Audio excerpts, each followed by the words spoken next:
Nous devons résister à la crainte. La seule attitude acceptable qu'un chrétien puisse avoir à l'égard de la crainte, c'est « je ne craindrai pas ». Pourquoi? Parce que Dieu est avec moi.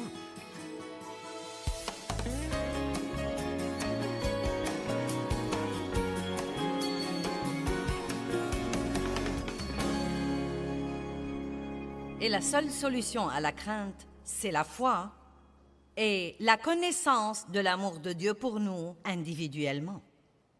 L'amour parfait chasse la peur. Comment pourrez-vous faire confiance à quelqu'un si vous ne croyez pas qu'il vous aime tout le temps et qu'il vous aime inconditionnellement? Si Dieu ne va m'aimer que quand je me comporte bien, j'aurai un besoin sérieux et je serai dans le pétrin. Amen?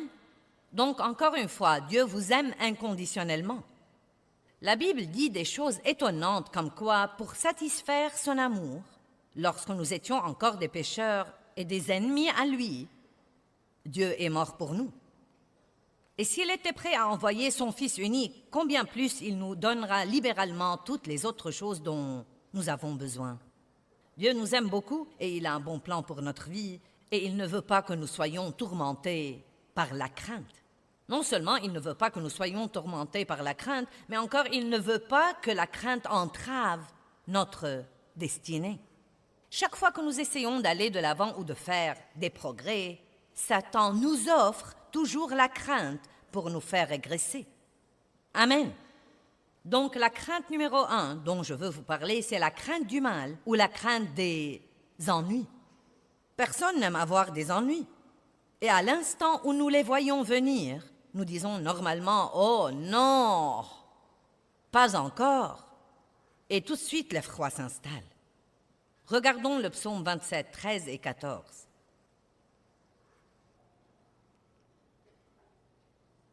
Il dit « Que serais-je devenu si je n'avais pas la confiance ?» Nous parlons de la foi. Si je n'avais pas la confiance que je verrais la bonté du Seigneur dans la terre des vivants. C'est merveilleux de parler des bonnes choses que nous aurons quand nous irons au ciel, mais nous savons tous que nous aimerions en avoir une partie dès à présent. David a dit « Que serais-je devenu si je n'avais pas la confiance que je verrais la bonté du Seigneur dans la terre des vivants ?» Donc, je veux que vous fassiez travailler votre bouche pour vous et non pas contre vous. Je veux que votre bouche s'accorde avec ce que dit la parole de Dieu et d'arrêter de s'accorder avec l'ennemi qui chuchote des mensonges à votre pensée comme « Rien de bon ne m'arrive jamais. Chaque fois que je gagne un peu d'argent, je le perds. Pourquoi rien de bon ne m'arrive jamais ?» Au lieu de dire ce genre de choses, je veux vous encourager à dire tous les jours « Je crois que quelque chose de bon va m'arriver à moi aujourd'hui. Je crois. » Libérez votre foi. Nous avons tous la foi, d'après Romains 12, 3. Ce verset dit « À chacun est départie une mesure de foi. » Nous avons la foi, mais beaucoup de gens l'ont seulement, ils ne l'utilisent pas.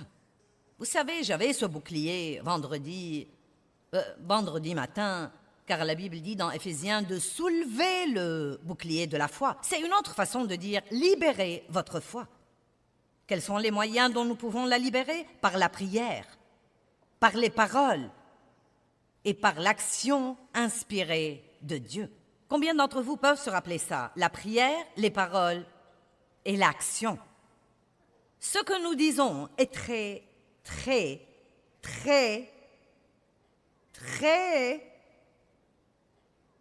important. Et croyez-moi, ce que nous disons est beaucoup plus important que nous le croyons. La Bible dit dans Proverbe 18, 21, « La mort et la vie dépendent de la langue.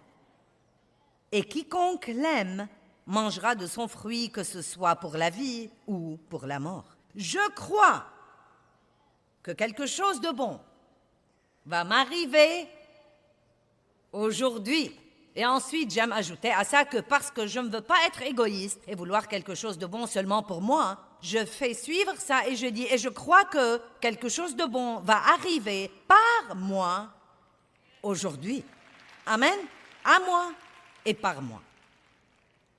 Sans la foi, nous vivons dans la crainte. Et c'est pourquoi Dieu nous a donné la foi. Sans la foi, nous ne pouvons pas recevoir de Dieu.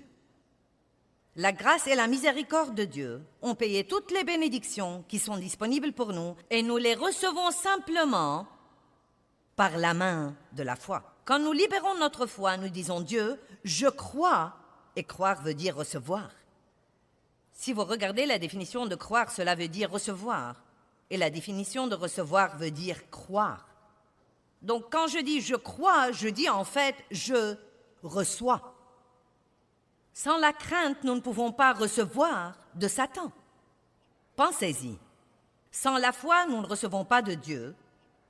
Mais sans la crainte, nous ne pouvons pas recevoir de Satan. Maintenant, ce n'est pas parce que vous ressentez la crainte que vous devez craindre.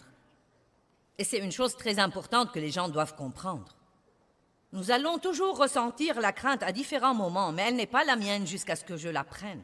Ce n'est pas parce que je la ressens qu'elle est la mienne. C'est signe que le diable essaye de m'empêcher d'avoir quelque chose que Dieu veut que j'ai.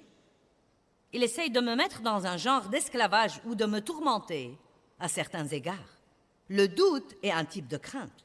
L'effroi est un type de crainte. Et je voudrais même vous voir arriver au point où, quand les ennuis viennent, ou qu'il y a quelque chose dont nous devons nous occuper qui va être fâcheux ou pas très drôle ou pourrait probablement, vous savez, être un vrai problème, au lieu de dire « Oh, encore !» J'en ai plus qu'assez de ça. Combien de choses stupides vous avez déjà dites et vous ne vous êtes même pas encore occupé du problème? Oh mon Dieu, ça va me tuer si ça continue. J'aimerais vraiment arriver au point où nous pourrions dire, tout ce que je dois faire, je peux le faire par Christ qui me fortifie. Je ne craindrai pas. J'avais autrefois ce sentiment vague autour de moi tout le temps. Et je veux dire par autrefois la fin des années 70. Et j'avais essentiellement eu ce sentiment toute ma vie. Beaucoup de mauvaises choses me sont arrivées depuis que j'étais très petite fille. Beaucoup de choses tristes, beaucoup de mauvaises choses, beaucoup d'abus, beaucoup de craintes. Et tant de mauvaises choses m'arrivaient de tous les côtés que je suis arrivée au point où j'attendais plus ou moins le désastre suivant. Et donc même quand je suis devenue chrétienne et que j'essayais de servir Dieu diligemment, j'avais toujours ce sentiment vague, ce sentiment menaçant. Quelle est la chose suivante qui va arriver? Est-ce que quelqu'un comprend de quoi je parle? Et comme j'ai commencé à étudier la parole, j'étais debout dans la salle de bain un matin. Je vois toujours clairement où j'étais debout. Et j'arrangeais mes cheveux pour sortir ce jour-là et je me suis finalement arrêtée et j'ai dit, Dieu, quelle est cette chose que je ressens tout le temps et qui ne me permet jamais de me détendre ou d'oser même penser que quelque chose de bien va m'arriver aujourd'hui. Je ne savais pas encore ce que c'était. Et le Seigneur a parlé à mon cœur, le Saint-Esprit a parlé à mon cœur et il a dit « mauvaise appréhension ». J'ignorais ce que c'était. Mais comme Dieu, souvent, s'y prend avec nous, je suis tombée au cours des quelques jours suivants sur le livre de Proverbes 15, et je voudrais que vous le regardiez avec moi. Proverbe 15. Tous les jours du malheureux et de l'affligé deviennent mauvais à cause des pensées angoissantes et des appréhensions, des mauvaises appréhensions. Mais celui qui a un cœur heureux a un festin continuel, indépendamment de ses circonstances. Nos jours deviennent mauvais à cause de l'effroi et des petites craintes vagues, comme quoi quelque chose arrivera qui sera plus que nous ne pouvons supporter. Eh bien, il y a des rumeurs sur un licenciement au travail, je ne sais pas. Mince alors, ça m'a inquiétée, je ne sais pas. Que penses-tu de ce qui se passe dans le monde aujourd'hui? Tout le monde demande à tout le monde, que penses-tu de ce qui se passe dans le monde aujourd'hui? Eh bien, c'est très évident, c'est un gâchis. Et c'est un gâchis parce que les gens, en masse, pas tout le monde, mais comme une nation, nous nous sommes détournés de Dieu. Et les choses ne marchent pas comme il faut quand on essaye de se débarrasser de Dieu. Mais la bonne nouvelle, et il y a toujours de bonnes nouvelles. Mon Dieu, j'en ai assez d'écouter de mauvaises nouvelles tout le temps. Il paraît que tout ce que tout le monde veut faire, c'est de parler des problèmes. Il y a de bonnes choses parce que Dieu est bon et l'Évangile est la bonne nouvelle. Il y a beaucoup, beaucoup, beaucoup de bonnes choses. Et je veux parler de bonnes choses. Quelque chose de bon va arriver dans nos vies aujourd'hui. Et en plein milieu de tout ce bouleversement dans le monde, je crois honnêtement ça. Si nous jouons notre rôle et si nous faisons ce qu'il faut, Dieu s'occupera toujours de nous. Aussi mal que vont les choses, Dieu s'occupera toujours de son peuple.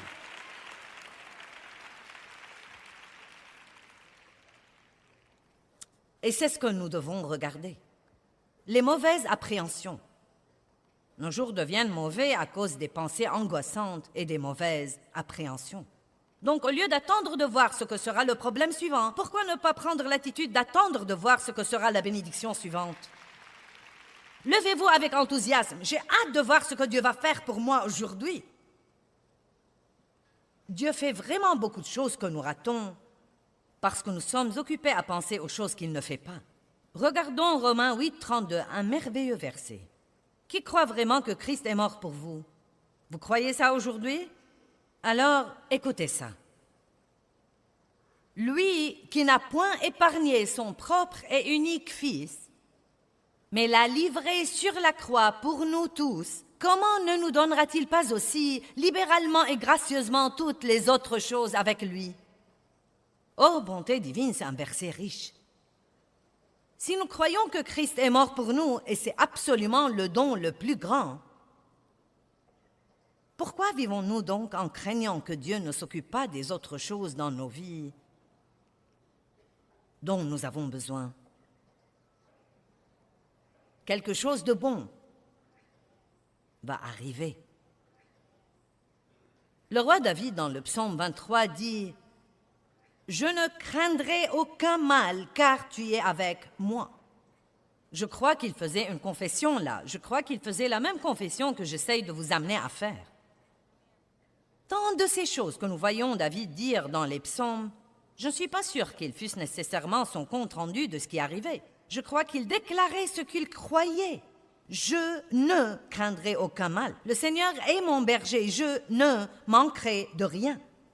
Oui, même quand je marcherai par la vallée de l'ombre de la mort, tu es avec moi. Je ne craindrai aucun mal, car tu es avec moi. Ne craignez pas les mauvaises nouvelles. Et quand vous les recevez, la première chose à laquelle vous devez penser, je suis plus que vainqueur. Que veut dire vraiment ce verset dans Romains 8, 37? En plein milieu de toutes ces choses, nous sommes plus que vainqueurs. J'y ai beaucoup pensé. Et je crois vraiment ce que je me prépare à dire. Je crois qu'être plus que vainqueur veut dire que vous savez déjà que vous avez la victoire avant même d'avoir le problème. N'est-ce pas merveilleux d'être tellement hardi que quoi qu'il arrive, on ne doit pas le craindre? Si je perds mon travail, Dieu m'en donnera un autre. Dieu s'occupera de moi. Il m'a donné celui que j'ai et il m'en donnera un autre. Rappelez-vous, nous recevons du diable par la crainte, nous recevons de Dieu par la foi. Nous devons résister à la crainte. La seule attitude acceptable qu'un chrétien puisse avoir à l'égard de la crainte, c'est « je ne craindrai pas ». Pourquoi? Parce que Dieu est avec moi. Et tant que Dieu est avec moi, il s'occupera de tout le reste. Dans Ésaïe 30, 18, c'est un beau verset. Il est très long dans la Bible amplifiée, mais il dit que Dieu attend, cherche et désire de trouver quelqu'un pour être bon envers lui et qu'il peut être bon envers ceux qui attendent, cherchent et désirent qu'il soit bon envers eux. Imaginez cette image. Dieu en haut dans les cieux qui dit parce qu'il est si plein d'amour et l'amour veut donner. Oh, que puis-je faire pour quelqu'un aujourd'hui? Et il ne cherche pas quelqu'un qui dit « Oh, je ne sais pas si je peux supporter ça. J'en ai plus qu'assez des mauvaises nouvelles. Un problème, chaque fois que je me retourne, je trouve un autre problème. Quand est-ce que quelque chose de bon va m'arriver? Dieu lui dira, eh bien, je devrais t'ignorer. Eh bien, que cherche Dieu? Il cherche ce petit croyant doux qui dit « Je crois vraiment que quelque chose de bon va m'arriver dans ma vie. Je crois vraiment que Dieu prend soin de moi. » Maintenant, vous savez quoi? Vous applaudissez tous, mais je veux vous demander, vous allez commencer à faire ça? Et non pas le faire pour 3 jours jusqu'à oublier ce que j'ai prêché pendant que j'étais ici. Faites-en une habitude. Et même au jour où vous avez des problèmes, levez-vous et dites, Dieu est de mon côté, il est avec moi, je ne craindrai pas. Chaque fois que vous ressentez la crainte, dites, je ne craindrai pas. Ne soyez pas un chrétien paresseux, ouvrez la bouche et répondez au diable. Allez.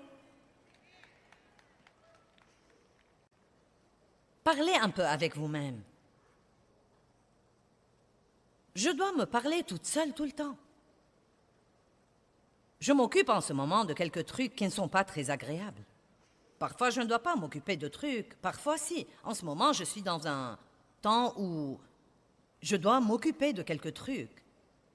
Et j'ai dû me parler toute seule, même ce week-end. Je suis si contente de prêcher sur la foi. Si contente de prêcher ce matin sur ne pas redouter les mauvaises choses auxquelles nous devons faire face dans la vie. Je dois continuer à dire, cela passera aussi. Ça marchera vraiment bien. D'ici une semaine ou la semaine d'après, ce sera bien fini. Dieu s'en occupera. Parlez-vous tout seul. Ne laissez pas le diable vous parler. Répondez-lui toujours. La deuxième crainte dont nous allons parler un peu ce matin est la crainte du rejet. Savez-vous que si vous craignez vraiment d'être rejeté, vous pourriez commencer à vous comporter d'une façon qui dit « Ne m'acceptez pas, je suis plutôt bizarre ». C'est vrai. Parce que la crainte vous attirera des choses si c'est une crainte intense que vous avez depuis longtemps. Je peux vous dire en ce moment que pas tout le monde vous aimera, qui que vous soyez. En fait, on dit statistiquement, les experts disent que 10% de tous les gens ne vous aimeront pas et ne m'aimeront pas, et qu'on peut survivre au rejet. C'est un sentiment douloureux. Nous voulons tous être acceptés, et aimés et applaudis, et qu'on nous dise que nous sommes merveilleux, mais tout le monde ne va pas penser ça. Et si nous ne pouvons pas comprendre ça, le diable va toujours utiliser le rejet pour nous empêcher d'avancer. J'y ai pensé ce matin. Vous savez, Dieu est rejeté tout le temps et il est bien. Je ne sais pas pourquoi je n'y ai jamais pensé auparavant. Mais la Bible dit de Jésus qu'ils l'ont haï sans cause. Il était la meilleure chose qui soit jamais arrivée et les gens l'ont haï. Il était rejeté tout le temps. Oh, mais j'aime ce que dit le psaume 118, 22. La pierre qu'ont rejeté ceux qui bâtissaient est devenue la pierre angulaire. Allez maintenant. Ils ont rejeté Jésus, mais Dieu l'a promu. Et qui que soit celui qui vous rejette, si vous gardez vos yeux sur Dieu et que vous ne laissez pas ce rejet vous détruire, Dieu vous promouvra en temps voulu et d'habitude devant les gens qui vous ont rejeté. Dieu nous a donné l'individualité et il s'attend à ce que nous ne la refusions pas. Vous ne devez pas ressembler à tous les autres pour être bien accepté. Et si quelqu'un ne peut pas vous recevoir comme vous êtes, vous n'avez pas besoin de lui dans votre vie de toute façon. Amen.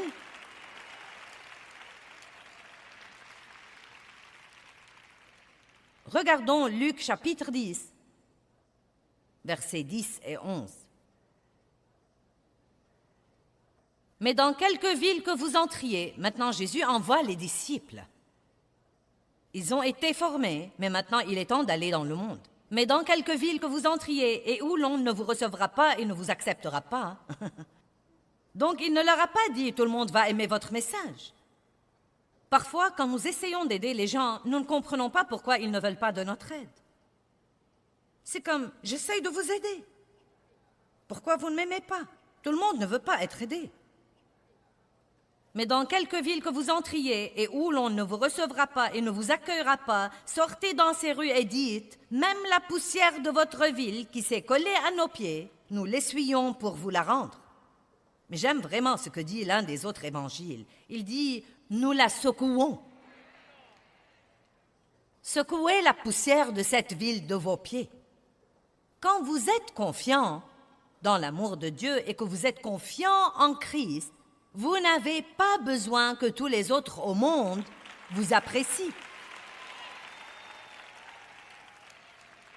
Laissez-moi vous donner une parole de sagesse. Arrêtez de vous faire du souci pour ceux qui ne vous aiment pas et trouvez ceux qui vous aiment. Et je prie que vous arriviez tous au point où, quand les gens vous rejettent, vous serez capable de secouer ça et de dire, vous savez quoi? Vous avez un problème. Or, cela ne veut pas dire que nous ne voulons pas apprendre et grandir. Et si nous faisons quelque chose qui détourne les gens de nous tout le temps, à ce moment-là, pour l'amour de Dieu, apprenons et grandissons. Mais le point essentiel, c'est que, aussi bien que vous vous comportiez, il va y avoir des personnes qui ne vous aimeront pas. Ils n'aimeront pas votre personnalité, ils n'aimeront pas vos manies. Vous n'allez pas vous accorder avec tout le monde. Parlons de la grâce pour un instant. Oh, la grâce est une chose si étonnante. Et vous savez, au tout début de mon ministère, je vais être franche avec vous, je montais ici et je croyais que je devais amener tout le monde à m'aimer. Et j'étais si blessée quand quelqu'un se levait et s'en allait, surtout au tout début, parfois, vous savez. Si j'étais invitée dans une église et que les hommes ne s'attendaient pas à moi, il y avait parfois des hommes qui se levaient et s'en allaient. Oh, c'était si dur. Mince alors, cela me blessait parce que je manquais d'assurance. Et je tirais toujours une partie de ma valeur des visages des gens, de leurs actions. Est-ce qu'ils sourient? Est-ce qu'ils froncent leurs sourcils? Sont-ils endormis? Sont-ils éveillés? Et vous savez, quand vous avez la crainte du rejet, vous imaginez des choses qui ne sont même pas vraies. Je me rappelle que j'étais une fois dans une réunion où j'enseignais et au bout de 10 minutes seulement du sermon, une femme s'est levée, elle était dans la 2e rangée, et elle est partie. Eh bien non, mais le diable m'a dit, elle ne t'aime pas. Et j'ai été tourmentée par ça tout au long de mon enseignement ce soir-là. Non mais cela m'a presque achevée parce que je pensais, eh bien, mon sermon doit être mauvais. Et vous savez, c'est horrible. Non, mais si vous croyez que c'est dur que le diable attaque votre pensée, essayez de prêcher dans une salle remplie de gens et voyez-le attaquer votre pensée. Et quand cette réunion s'est terminée ce soir-là, quelqu'un est venu me dire, mon amie m'a demandé de te dire qu'elle était vraiment désolée de devoir partir pendant que tu prêchais, mais elle devait aller au travail. Mais elle voulait tellement t'écouter qu'elle a fait tout le chemin jusqu'ici juste pour pouvoir t'écouter pour 10 minutes.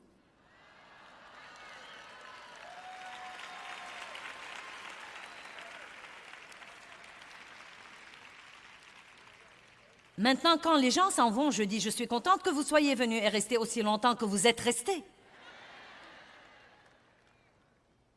Tout dépend de notre pensée et de la façon dont nous décidons de regarder les choses. Croyez-moi, nous prenons les choses très différemment quand nous sommes plus sûrs et quand nous sommes confiants en qui nous sommes en Christ. Et je ne dis pas que le rejet ne fait pas mal si quelqu'un se présente et dit « Tu sais, tu es blablabla, blablabla ». Naturellement, ça va faire mal, mais je veux vous dire que vous pouvez survivre à ça parce que la Bible dit que celui qui vous rejette à vous rejette Jésus aussi.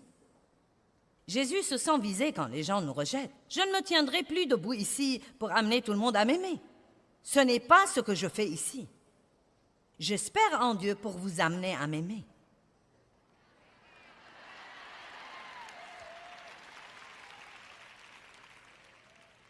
Peut-être qu'il y a quelqu'un qui est venu ici aujourd'hui comme invité et vous pensez « Ça ne marche pas, sœur, car je ne t'aime pas. » Eh bien, donnez à Dieu un peu plus de temps et vous m'aimerez. Vous m'aimerez.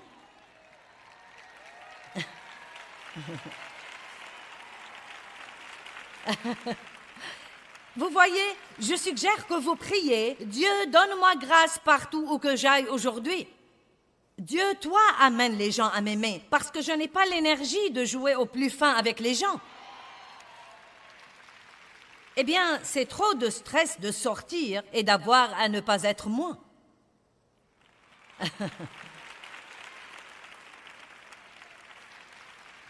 Et je vais vous dire quelque chose que nous devons tous faire. Si vous voulez rendre service aux gens dans votre vie, donnez-leur la permission d'être qui ils sont. Dave m'a fait le meilleur compliment ce matin. C'est un ange, il m'a aidé à me sentir si bien. Hier, je parlais de combien j'ai changé au cours des 45 ans de notre mariage, et j'ai dit, vous savez, Dave s'est marié à 20 femmes différentes. Et il a dit, hier, quand tu as dit ça, j'ai pensé oui, et je les aimais à toutes. Donnons à Dave. Oh! Je veux que l'enseignement d'aujourd'hui vous donne une meilleure compréhension, comme quoi nous recevons toutes les bonnes choses que Dieu nous réserve par la foi, mais que nous pouvons aussi recevoir les mauvaises choses que l'ennemi nous réserve par la crainte. Nous devons donc faire confiance à Dieu, et cela nous aidera à résister à la crainte. Vous savez, Dieu vous aime, et il ne veut pas que vous soyez tourmentés par la crainte ou quoi que ce soit. Il ne veut pas non plus que la crainte vous éloigne de votre destinée.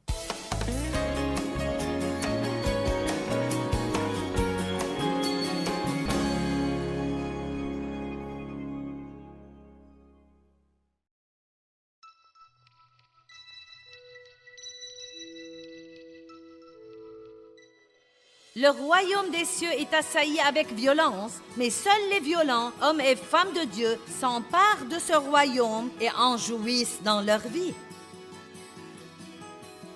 Pas les craintifs, pas les timides, pas les faibles, pas les peureux, pas les négatifs, pas les gens qui redoutent les ennuis, pas les gens qui craignent le changement, mais les violents, les hardis, les courageux, les gens qui disent « Je crois Dieu ».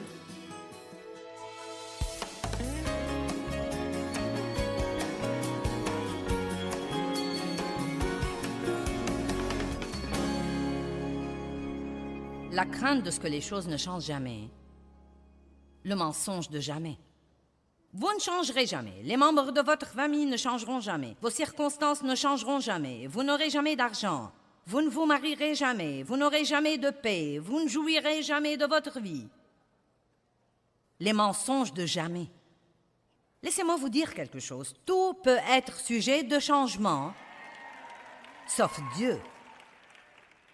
Et tout change vraiment.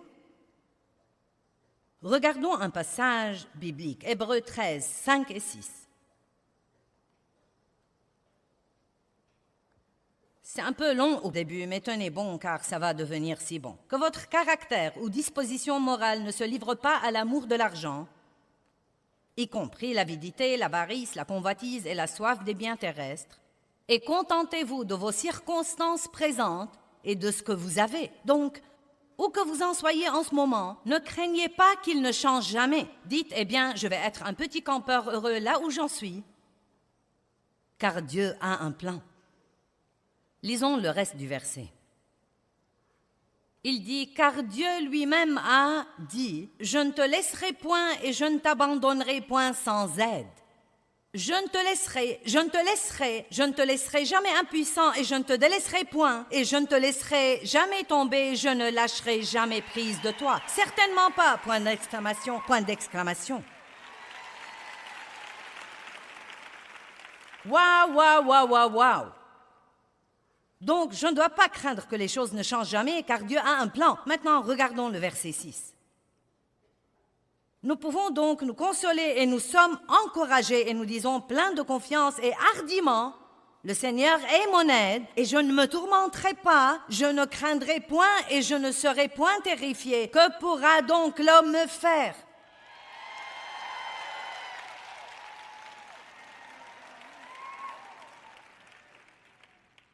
Il a dit, nous disons. C'est pourquoi il est très important, quand c'est Mauvaises pensées font la guerre à votre pensée d'ouvrir la bouche et de dire ce que Dieu dit, et non pas d'ouvrir la bouche et de dire la pensée que l'ennemi vous met dans la pensée. Allons-nous être le porte-parole de Dieu ou le porte-parole de l'ennemi? Est-ce que vous avez une idée sur l'importance de savoir ce genre de choses? Avez-vous une idée? Il suffit d'aller écouter les gens autour de vous et vous direz, ce n'est pas étonnant que votre vie soit un gâchis. Nous devons apprendre l'importance et la valeur des paroles et comprendre que la mort et la vie sont au pouvoir de la langue. La parole de Dieu est une épée contre l'ennemi. Prenez votre épée et utilisez-la. J'aime la représentation de Jésus dans l'Apocalypse, montant un cheval blanc, ses yeux comme une flamme de feu, et la Bible dit, de sa bouche sortait une épée à double tranchant. Et vous savez ce que c'était la parole de Dieu? De sa bouche sortait une épée à double tranchant. Et si vous pouvez l'imaginer un instant dans l'esprit, quand vous dites la parole, en ce qui concerne l'ennemi, si vous dites la parole dans la foi, c'est juste comme une épée tranchante qui sort de votre bouche et qui le coupe en 1000 morceaux.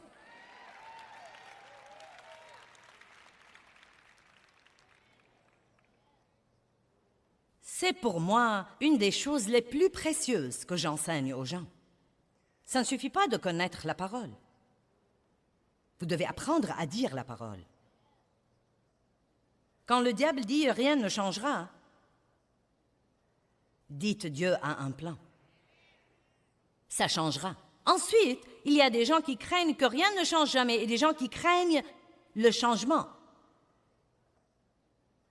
Mais le changement est certain. Très peu de choses dans la vie sont pour toujours.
Le savez-vous? Nos corps changent. Quelqu'un comprend déjà ça?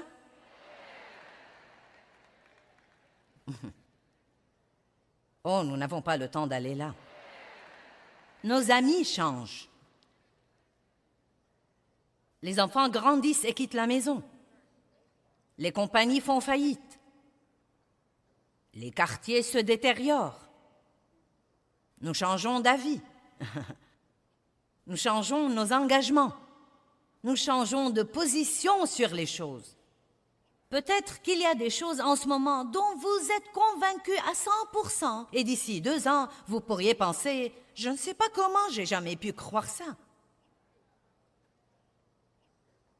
Et même ce que nous voulons change, ce que nous aimons change et nos désirs changent. Mais quand quelque chose change dans nos vies, même si c'est quelque chose que nous ne voulons pas changer, et qui change de toute façon, la meilleure chose que nous puissions faire, c'est de changer d'avis et de nous rattraper sur ce plan. Il n'y a rien de pire que d'avoir son esprit dans le passé et son corps ici quelque part dans l'avenir. Regardons 2 versets que vous connaissez probablement, mais je crois que ça vaut la peine de les regarder ce matin. Ésaïe 43, 18 et 19. Ne vous souvenez pas sérieusement des choses précédentes et ne considérez pas les choses anciennes. Voici, je fais une chose nouvelle.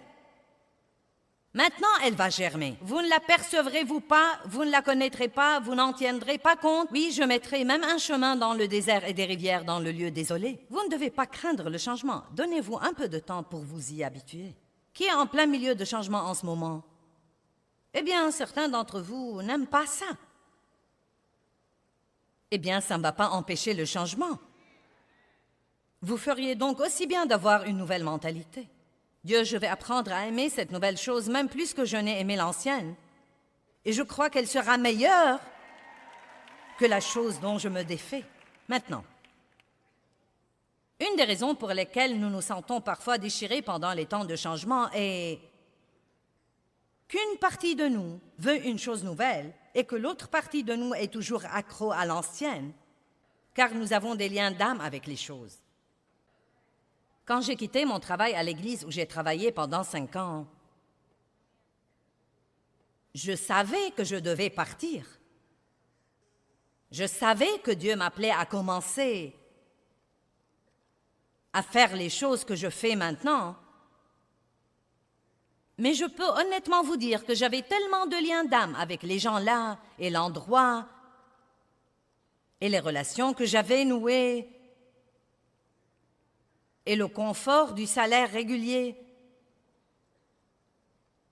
que ça m'a fait de la peine et que j'ai été embrouillée pendant 3 ans après avoir quitté parce que j'étais seule sur la route maintenant. Je me sentais seule parce que je n'avais pas avec moi toutes ces personnes que j'avais.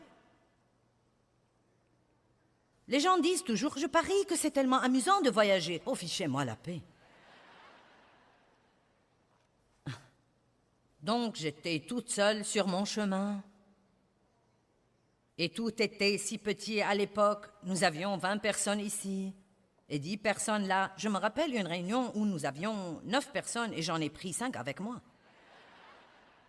Et il n'y avait pas de marathon.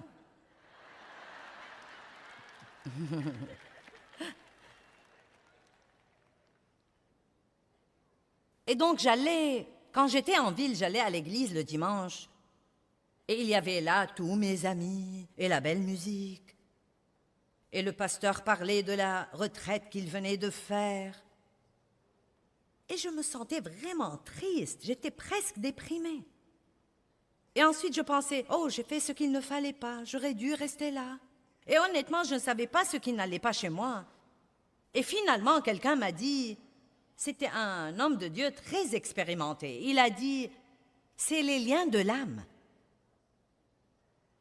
Et j'espère que ça aidera quelqu'un ici. Quand vous savez que vous avez fait ce qu'il fallait en passant à une chose nouvelle, et pourtant vous avez toujours la nostalgie de l'ancienne. Ça devient un peu embrouillant parfois, n'est-ce pas? C'est comme, quel est mon problème? J'ai cru que je faisais ce que j'étais censée faire. Pourquoi je me sens comme ça? Car vous devez toujours donner à votre âme quelque temps pour rattraper votre esprit. Amen. Vous savez, les gens à qui vous permettez de vous influencer sont probablement une des choses les plus importantes dans votre vie. Eh bien, je ne veux pas les blesser. Et je ne veux pas être seule.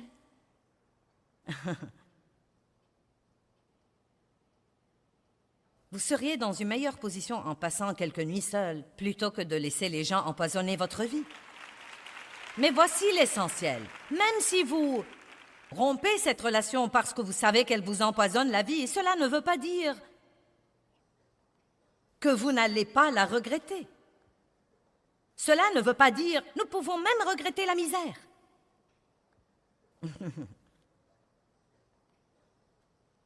Je m'adresse à certaines personnes, n'est-ce pas? Vous savez, plutôt que de vous asseoir à la table de déjeuner avec tous vos, vous savez, amis au travail, et être comme une décharge pour tous leurs commentaires négatifs et plaisanteries cochonnes et grossièretés et tout ce qu'ils veulent déverser sur vous. Pourquoi ne pas utiliser ce temps pour déjeuner, puis sortir faire une longue promenade agréable et parler à Dieu? Eh bien, je pourrais rater quelque chose. C'est probablement quelque chose que vous devez rater de toute façon. Allez.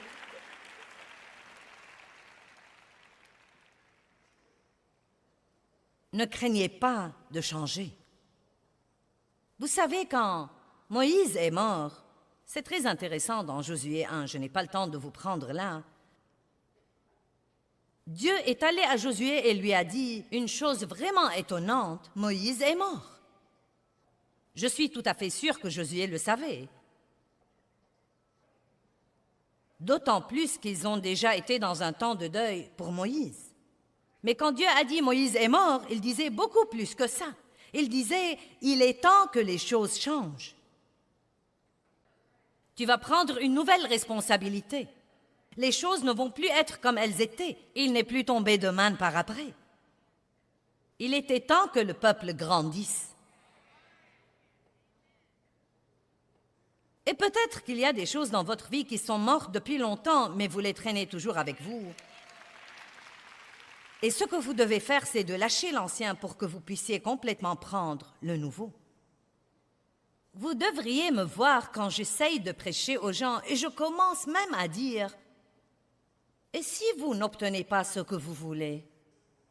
Je n'ai jamais eu les applaudissements de toute la salle quand je disais ça. Hier soir, quand je lisais, ou n'importe quand, chaque fois que je lisais Hébreux 11, le panthéon de la foi, le panthéon des héros de la foi, et que je parlais de ça, et de tous ces gens qui ont cru, et il dit qu'ils sont tous morts, soutenus et contrôlés par leur foi, mais n'ayant jamais reçu l'accomplissement de la promesse. Non, mais elle était juste là-dedans comme elle est en ce moment. Je n'ai pas dit que Dieu ne s'est pas occupé d'eux, mais Dieu avait un plan qui était un peu différent de leur plan. Dieu voulait encore nous regrouper et nous permettre de faire partie du groupe. Dieu ne nous donne pas toujours tout ce que nous voulons et nous ne devons pas craindre ça. Nous devons dire, si je n'obtiens pas ce que je veux, cela veut dire que je ne suis pas censé l'avoir. Avons-nous confiance en Dieu autant que ça? Si je n'obtiens pas ce que je veux, cela veut très simplement dire que je ne suis pas censé l'avoir. Mais je le veux! Ne pensez plus à ce que vous voulez et pensez à Dieu. La Bible dit « Fais de l'Éternel tes délices et il te donnera ce que ton cœur désire et non pas les désirs de votre chair. » Dieu nous donne certaines des choses que nous voulons, mais il ne nous donne pas toutes les choses que nous voulons, car parfois nous ne sommes pas assez intelligents pour vouloir ce qu'il faut. Il y a des gens qui sont assis ici aujourd'hui, qui ont voulu des choses dans le passé, et vous êtes débrouillés pour l'avoir dans la chair, et maintenant vous regrettez de tout votre cœur de les avoir. Et bon sang, j'ai des amens robustes là-bas.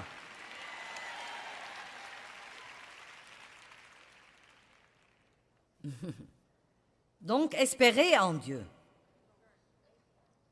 Dieu, je ne veux pas ça si tu ne veux pas que je l'ai. Ne craignez pas de ne pas avoir ce que vous voulez.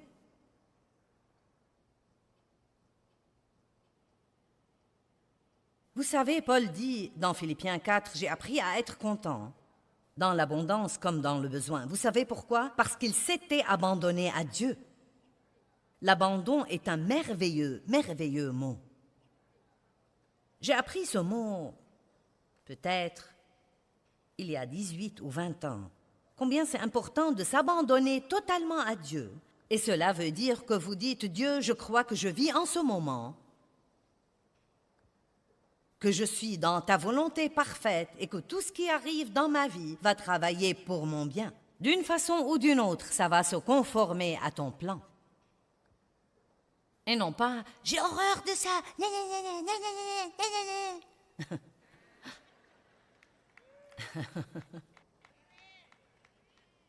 Bon, une dame là au 3e rang aime mon message.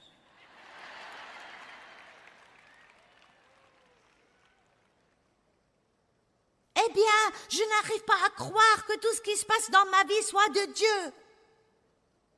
Je n'ai pas dit que tout ce qui se passe est quelque chose que Dieu fait exprès dans notre vie, mais écoutez-moi, je vais vous dire une chose. S'il ne l'enlève pas quand nous voulons qu'il l'enlève, c'est qu'il a l'intention de l'utiliser pour un but plus important.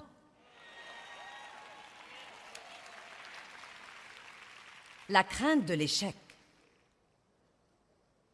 Laissez-moi dire d'abord que nous allons tous échouer dans la vie, mais personne ne doit être un raté.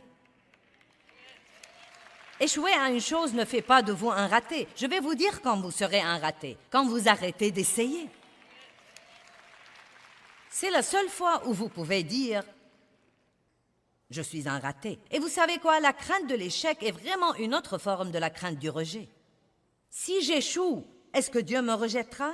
Que penseront les gens? Est-ce qu'ils me rejetteront? Que diront-ils? Nous devons être courageux et nous devons faire un pas de foi et découvrir.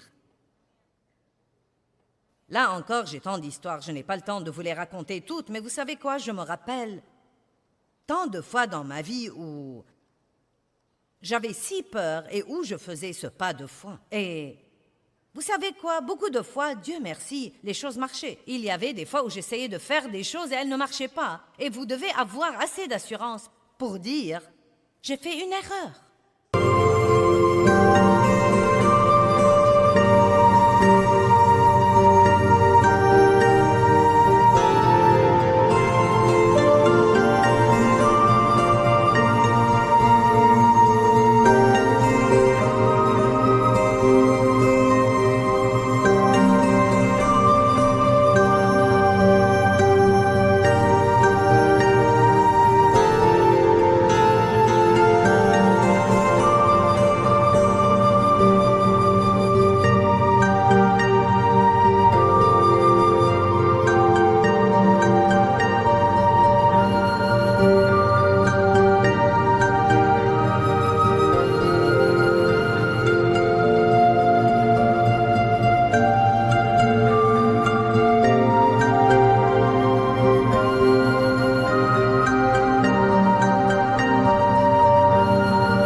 J'ai cru que j'étais menée par Dieu, je ne l'étais pas.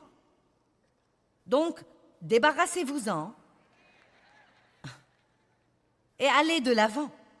Ne laissez pas cette erreur être la fin de votre vie.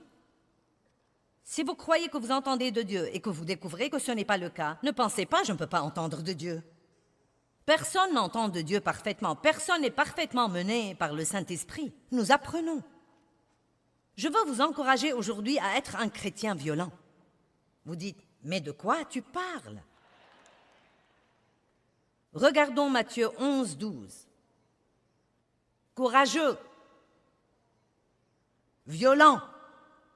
Depuis les jours de Jean le Baptiste jusqu'à présent, le royaume des cieux est assailli avec violence. Ce sont des violents qui s'emparent de lui comme d'un prix précieux. Une part dans le royaume céleste est cherchée avec la ferveur la plus ardente et l'effort intense. Si vous étudiez ces deux mots, les violents, violence et les violents, ils ont deux sens différents. Ce sont deux mots grecs différents. Et le premier, le royaume des cieux, est assailli avec violence. Cela veut dire attaquer, une mauvaise attaque. Et les violents veut dire les courageux et les énergiques. Le royaume des cieux est assailli avec violence, mais seuls les violents, hommes et femmes de Dieu, s'emparent de ce royaume et en jouissent dans leur vie. Pas les craintifs, pas les timides, pas les faibles, pas les peureux, pas les négatifs, pas les gens qui redoutent les ennuis, pas les gens qui craignent le changement, mais les violents, les hardis, les courageux, les gens qui disent « Je crois Dieu ». Et je n'ai pas peur de faire un pas de foi et de découvrir si ce que j'entends est vraiment de Dieu ou pas. Vous savez, j'ai essayé le ministère de la télévision longtemps avant que Dieu ne me l'ait donné. Nous avons loué un studio à la télé par câble à Saint Louis et j'allais avoir un talk show. J'ai pris 3 ou 4 de mes employés et nous allions nous asseoir et j'allais être comme l'hôtesse et leur poser des questions et les interviewer. Ce qui est arrivé, c'est que je posais les questions et j'y répondais moi-même. Et ils s'asseyaient là comme des meubles supplémentaires. Et ce n'était même pas ce que Dieu voulait que je fasse pour commencer. Donc vous savez ce qui est arrivé? Après 6 mois d'être à la télé, je n'ai reçu qu'une seule lettre. Et il n'y avait pas d'argent dedans. Mais quand Dieu a ouvert la porte, oh bonté divine, comme une inondation puissante. Donc vous savez, je ne suis même pas désolée d'avoir eu cette expérience. Car, à dire vrai, parfois quand Dieu vous appelle à faire quelque chose, vous vous embrouillez un peu sur le timing. Vous avez quelque chose qui flotte au-dedans de vous et vous pensez « Eh bien, je suis censé faire ça ou je ne suis pas censé le faire ?» Et la seule chose que je peux dire, c'est « Faites un pas de foi et découvrez. » Hey, si je marche dans la mer Rouge et qu'elle ne se fend pas, je reculerai.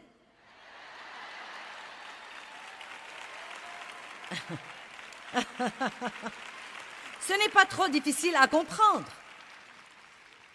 Le pire que vous puissiez avoir est un orteil humide. Mais ne restez pas là à regarder la mer Rouge toute votre vie et à dire « j'ai peur de découvrir si tu vas te fendre ». Eh bien, j'ai essayé de fendre la mer Rouge en allant à la télévision et j'étais en avance sur le timing de Dieu. Mais quand il l'a fendue, allez! Dieu vous donnera grâce et Dieu vous mettra un chemin.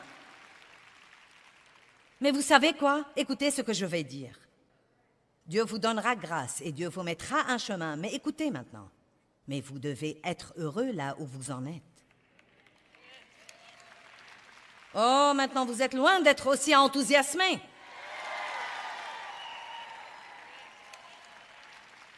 Oh, vous êtes si marrant. J'ai dit, Dieu vous mettra un chemin et Dieu vous donnera grâce et tout le monde dit, ouais! Mais vous devez être heureux là où vous en êtes.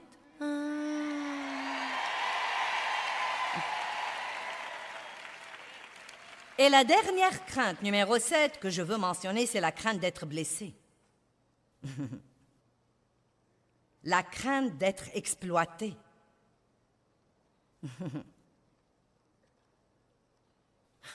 Ne vivez pas comme ça. Vous ne devez pas craindre d'être blessé, car je peux vous dire d'avance que vous serez blessé. Ne laissez pas ce genre de crainte vous contrôler. Les gens me marcheront sur les pieds. Personne ne m'appréciera. Tout le monde va m'oublier. Je serai blessé. Les gens profiteront de moi. Ne vivez pas comme ça. Dites, Dieu, je me fierai à toi. Comme quoi, si je m'humilie sous ta main puissante, je me fierai à toi, Dieu. Comme quoi, si j'arrête d'essayer de m'occuper de moi, tu t'occuperas toi-même de moi. Si j'arrête d'essayer de me protéger, Dieu, je crois que tu me protégeras. Et pas seulement ça. J'ai compris il y a longtemps. Oui, si je vais traiter avec les gens, je serai blessé parfois. Mais vous savez quoi? Le guérisseur vit en nous. Dès que nous sommes blessés, nous pouvons aller à lui et dire « Dieu, je m'attends à ce que tu guérisses cette blessure, mais je refuse de vivre dans la crainte. » Laissez-moi clôturer avec 1 Pierre 5, 6 et 7. Je veux que nous le regardions. Et c'est mon commentaire final pour vous aujourd'hui. Humiliez-vous donc sous la main puissante de Dieu afin qu'il vous élève au temps convenable. Et déchargez-vous de tous vos soucis, toutes vos angoisses, toutes vos inquiétudes, toutes vos préoccupations, une fois pour toutes, sur lui, car lui-même vous aime affectueusement et prend soin de vous attentivement. Arrêtez d'essayer de vous occuper de vous-même et laissez Dieu être Dieu. Amen. Je veux que l'enseignement d'aujourd'hui vous donne une meilleure compréhension, comme quoi nous recevons toutes les bonnes choses que Dieu nous réserve par la foi, mais que nous pouvons aussi recevoir les mauvaises choses que l'ennemi nous réserve par la crainte. Nous devons donc faire confiance à Dieu et cela nous aidera à résister à la crainte. Vous savez, Dieu vous aime et il ne veut pas que vous soyez tourmentés par la crainte ou quoi que ce soit. Il ne veut pas non plus que la crainte vous éloigne de votre destinée.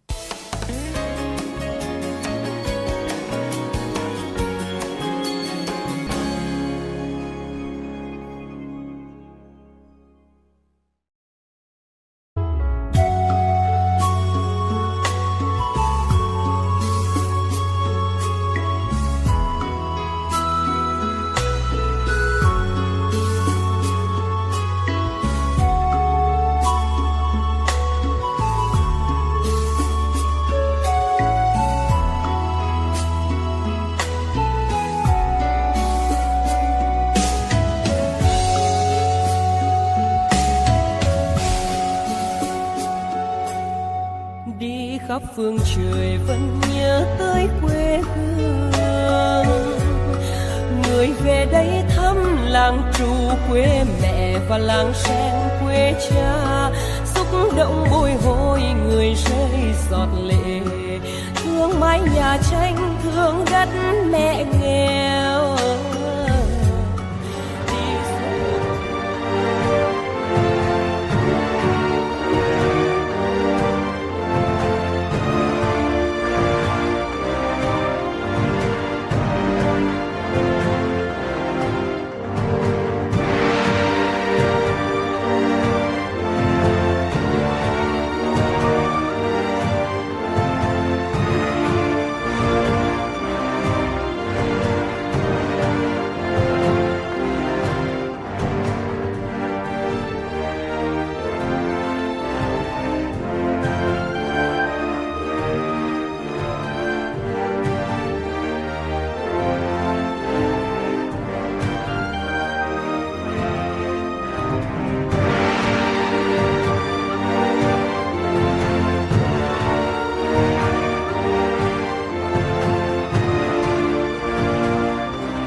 Bye.